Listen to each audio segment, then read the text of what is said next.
Տիգրանը Գյումրեցի Դիլանյանների 11-րդ երեխան է, լույս աշխարհ է եկել ժամանակից շուտ։ Գյումրու ծննդատան բժիշկներին հաջողվել է փրկել եւ երեխայի եւ մոր կյանքը։ Վիրահատությունը հարթ է ընթացել, երեխաներն 200-400 քաշով առանց ասֆիքսիայի։ Փոքրիկի մայրը 33-ամյա Մարիցան ասում է 11-րդ երեխային առանձնակի հուզմունքով է սպասել։ Առաջնեկին 18 տարեկանում է կինը լույս աշխարհ բերել։ Այդ օրվանից սկսած երեխաները դարձել են նրա ապրելու իմաստը։ Ես արդեն սովորել եմ էլի այդ կյանքին։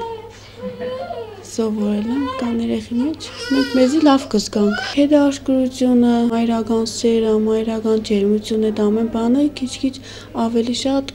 նա էլի։ 5 աղջիկ 6 տղա ունի Մարիցան, մեծն արդեն 15 տարեկան է, ամուսնու ընտանիքի հետ են ապրում, որևէ մեկը Դիլանյաններից չի աշխատում, ամուսինը Հովանեսը հիմնական աշխատանք չունի, մասնագիտությամբ շինարար է, ընտանիքի բյուջեն ձևավորվում է 90,000 դրամ ընտանեկան նպաստի և ամուսնու ծնողների կենսաթոշակի գումարից։ Մարիցան չի դժգոհում, սակայն նշում է, որ լավ կլիներ առանձին տուն ունենային։ Պետք է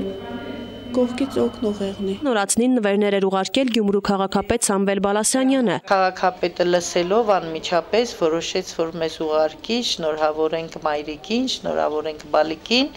եւ իր կողմից ուղարկած դրամական օգնությունը եւ նվերները հանձնենք փոքրիկին։ Մարիցան բոլորին ուրախացնող եւ զարմացնող մեկ լուր ուներ։ Ասում է հենց ապաքինվեց չի բացառվում, որ եւս մեկ երեխա է լույս աշխարհ բերի։ Գյումրիից ժամը լրատվականի համար։